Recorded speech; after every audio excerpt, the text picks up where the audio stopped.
Hello my friends, आप सभी का अपने चैनल में बहुत बहुत स्वागत है। और पूरे 1-1.5 हफ्ते के बाद में मैं वीडियो लेकर आई हूँ, क्योंकि मैं खुद ही अपने गार्डन में 1-1.5 हफ्ते बाद आ रही हूँ।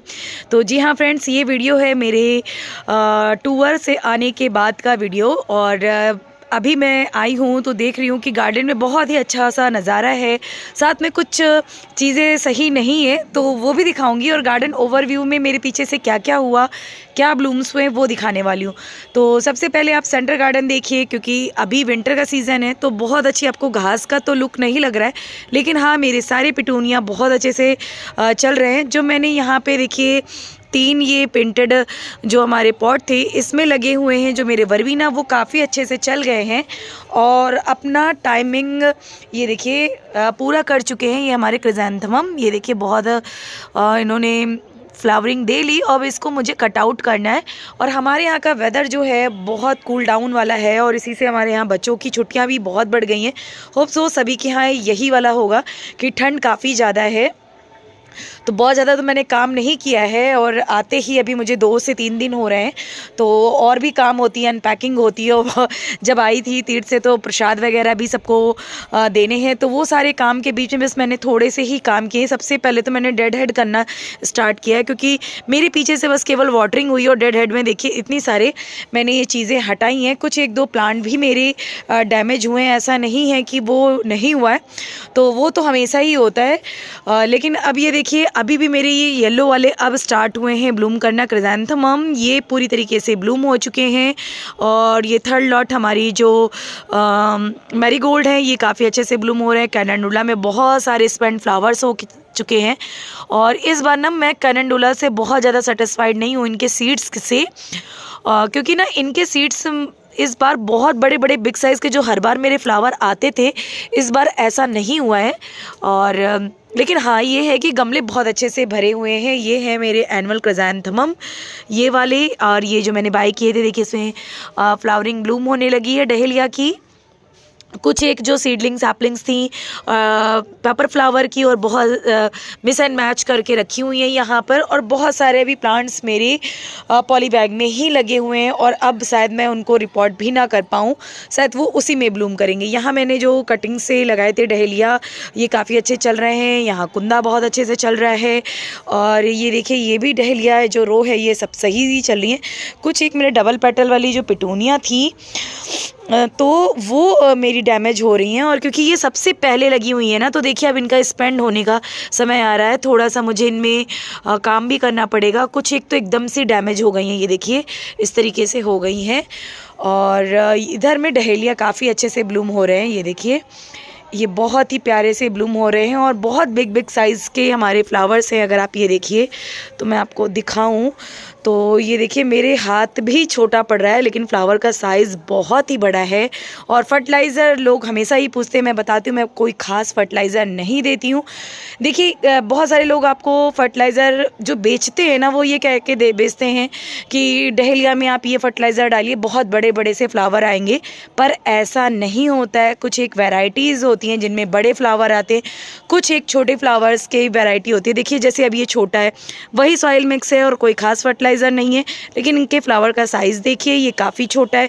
इसी जगह अगर आप मेरे ये वाले प्लांट को देखेंगे, अभी इनमें फ्लावर पूरा ब्लूम नहीं हुआ, ये काफ़ी बिग साइज़ का फ्लावर होता है, और ये काफ़ी बिग साइज़ का फ्लावर होता है। तो फ्लावर की वैरायटी कैसी है उस पर डिपेंड करता है कि आपके फ्लावर कैसे आएंगे। कुछ 1% आप कह सकते हैं, 10% आपके फर्टिलाइज़र पे डिपेंड करता है। फर्टिलाइज़र पे जो डिपेंड करता है वो अधिकतर उसके कलर और उसकी जो आकार है, उसका जो रूप है, वो ज़्यादा मेजर करता है। उसके नंबर्स ऑफ फ्लावर्स वो इम्पॉर्टेंट होते हैं फर्टिलाइज़र से, ना कि उनका साइज़ बहुत ज़्यादा बड़ा आने लगता है कि मतलब आप अगर वो फर्टिलाइज़र बेसिकली उनसे ख़रीद के अगर आप वो डालेंगे तो बहुत बड़ा सा फ्लावर आएगा, ऐसा नहीं होता है। मैंने कुछ एक वीडियो देखे हैं, इसलिए मुझे किसी ने कमेंट करके ये पूछा था क्या वो फर्टिलाइज़र डालने से फ्लावर के साइज़ बड़े आते हैं, तो ऐसा नहीं होता है। इसी के साथ में देखिए जैसे ही विंटर थोड़ा सा गुलाबी वाला होता है ना, तो हमारे यहाँ धतूरे का फूल बहुत ही अच्छे से ब्लूम होता है। देखिए कितने बड़े बड़े साइज़ के फ्लावर होते होते हैं और बिल्कुल बेल के जैसे ये लटकते रहते हैं। तो ये देखिए जो कि मैंने नैनीताल से कटिंग ला के लगाई थी, तो ये भी काफ़ी अच्छे नंबरिंग में इनके कलियां वगैरह हैं और ये तो ग्राउंड गार्डन में बहुत ज़्यादा ब्लूम हो रहे हैं इस टाइम। तो यहाँ पे कुछ ऐसा है। और मुझे जो अब इंतज़ार है अपने ड्रैगन फ्रूट का, जो कि काफ़ी सालों से लगे हुए हैं, इनमें अभी तक मुझे कोई कली वगैरह नहीं दिखी है। शाम के बज रहे हैं 5 से 5:30 और सूर्य देवता आपको वो देखिए एकदम जैसे चंद्रमा जैसे प्रतीत हो रहे हैं। तो इधर अभी ऐसा कुछ भी नहीं है और बस मेरे लिए ही वर्किंग चीज़ें बढ़ी हुई हैं, काम बढ़े हुए हैं। लेकिन हाँ, बहुत खूबसूरत वो पिंक क्रिसैंथेमम लग रहे हैं। देखिए ये मैंने तो दिखाया ही नहीं आपको पीछे से, तो ये बहुत खूबसूरत लग रहे हैं पिंक क्रिसैंथेमम। और यहाँ पर ये पिटूनिया वगैरह तो सारे ब्लूम हो गए हैं। इधर गुड़हल है तो चल ही रहे हैं। और यहाँ पर देखिए मैं बहुत जल्दी देख रही हूँ क्योंकि मेरा थोड़ा सा मौसम वैसा है और आने के बाद आपको पता है वेदर चेंज होता है तो काफ़ी चीज़ें हो जाता है, क्योंकि वहाँ का क्लाइमेट काफ़ी हॉट था, मतलब गर्म था वहाँ पर। और यहाँ पर ये देखिए जेरेनियम काफ़ी अच्छे से चल रहे हैं। और ये देखिए एलाइसम जो है देखिए मेरे सेटल हो गए हैं।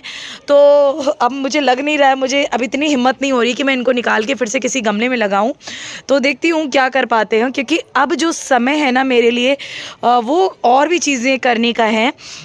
ये देखिए यहाँ फूशिया से हैं, क्योंकि ये गमले मैंने उतारे थे और मैंने एक भैया को बोल के गई थी, वो सारे पेंट कर रहे थे मेरे पीछे से, क्योंकि जब मैं रहती हूँ तो मेरे पास कुछ और ही काम होते, तो ये पेंट नहीं हो पा रहे थे और कई लोगों ने मुझे बोला हुआ था। तो देखिए अब यहाँ से लेकर वहाँ तक सारे गमले पेंट हो चुके हैं और सामान भी आपको फैला हुआ ही नज़र आएगा।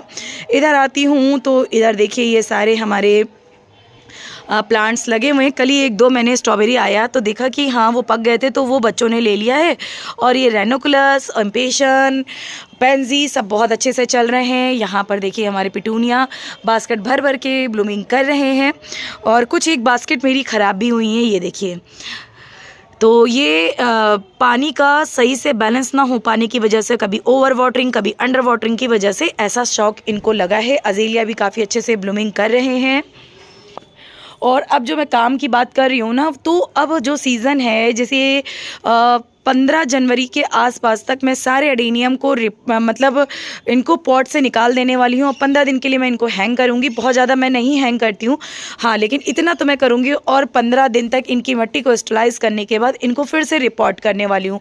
तो अगर टाइम मिला तो मैं ये रिपोर्टिंग वीडियो शेयर करूँगी, नहीं तो आप मेरा पिछले साल का वीडियो देख सकते हैं। मैंने सीरीज़ बनाई थी उस टाइम कि मैं एडेनियम की केयर कैसे करती हूँ आफ्टर विंटर। तो अभी मैं बता दे रही हूँ कि मैं यही करने वाली हूँ 10-15 दिन में, या ज़्यादा से ज़्यादा अब एक हफ्ता है। अगर मेरे यहाँ थोड़ा सा मौसम ठीक हुआ तो मैं सारा का सारा इनको पॉट से बाहर निकालूंगी, सॉइल पूरी झाड़ूंगी और एडेनियम को एक किनारे करके उनको हैंग करूंगी। और थोड़े से स्टरलाइज करने के बाद इसमें और एडिशनल सारी खादें मिलाने के बाद इनको रिपोर्ट करूंगी। तो एडेनियम भी ठीक ठाक चल रहे हैं। और यहाँ का नज़ारा अभी भी बहुत ही अच्छा बना हुआ है, जैसे मैं छोड़ के गई थी उससे और भी अच्छा, क्योंकि मुझे लगा था शायद ये स्पेंड हो जाएंगे, लेकिन ऐसा नहीं हुआ क्योंकि भगवान ने साथ दे दिया। बारिशें नहीं हुई, अगर बारिशें हो गई होती तो मेरे क्रिसैंथेमम बिल्कुल स्पेंड हो जाते। बारिशें ना होने की वजह से हमारे क्रिसैंथेमम बहुत अच्छे से चल रहे हैं, जो कि इनको करीबन 2 से 2.5 हफ्ते हो गए हैं और ये बहुत अच्छे से चल रहे हैं। गजानिया देखिए हल्का हल्का सा ओपन है, क्योंकि अब धीरे धीरे शाम होने लगी है तो ये सारे बंद होने लगे हैं, देखिए। तो ये इस तरीके से, और अब मुझे इनमें फर्टिलाइज़र देना है, इनका थोड़ा सा केयर करना है। मैरीगोल्ड का लगभग सारा लॉट पूरा हो चुका है, तो बहुत अच्छे से फ्लावरिंग नहीं है, तो इस तरीके से है। और इस समय देखिए मैंने जैसे कहा था ना, तितलियां उड़ने लगेंगी हमारे गार्डन में, तो ये देखिए तितलियां उड़ने लगी हैं, सब आपको देख रही हैं। तो एक ये बास्केट पूरी फुल हो चुकी है, ये भी हो चुकी है। इनका कलर थोड़ा सा अलग है। और इधर भी, तो इधर वाली जो रो हैं वो सारी हमारी छोटी छोटी वाला पेंजी बोलते हैं इनको, तो इनसे ये फुल हो चुकी हैं। और इधर जो ये क्रिसैंथेमम हैं ये भी बहुत अच्छे लग रहे हैं, कलरफुल वाले। तो ये कलरफुल वाले मिक्स एंड मैच करके अब जो मुझे सेव करने होंगे, जो मेरे पास कटिंग नहीं लग पाई थी, उनको मैं सेव कर लूँगी। और इसी तरीके का यहाँ है। और चलते हैं ऊपर, में दिखाती हूँ आपको।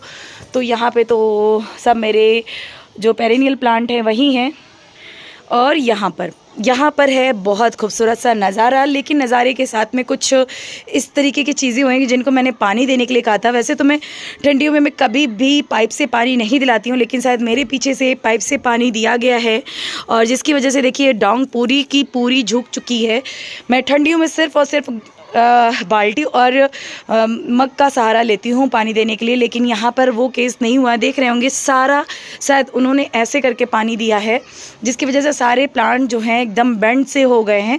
लेकिन चलिए, पीछे से अगर इतना भी काम आपके हो रहा है तो बहुत अच्छी बात होती है। और इधर भी वही हाल हुआ है, देखिए सारे के सारे इधर की ओर बेंड हो गए हैं सॉरी। तो इस तरीके का नज़ारा है और अभी मुझे बहुत सारे काम करने हैं और उसी के साथ में फेस्टिवल और कुछ मेरे घर में भी प्रोग्राम हैं जिसकी वजह से मेरी व्यस्तता और ज़्यादा बढ़ रही है।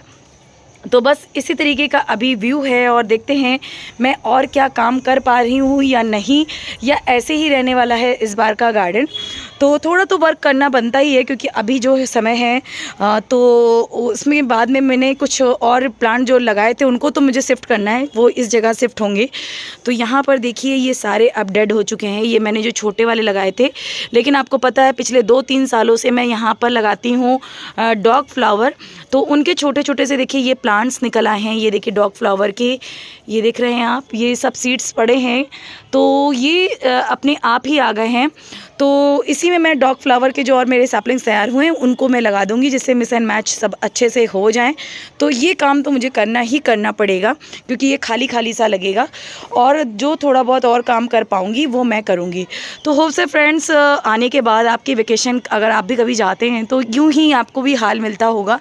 अभी यहाँ का पेंट वो नहीं कर पाए हैं तो शायद अब पता नहीं वो आएंगे कि नहीं, क्योंकि 2 दिन से तो वो काम नहीं हो पाया है। तो चलिए फ्रेंड्स, इस टॉपिक के साथ मैं ले रही हूँ विदा। नेक्स्ट टॉपिक पे फिर मिलूंगी। Okay my friends, bye bye, happy gardening and be safe.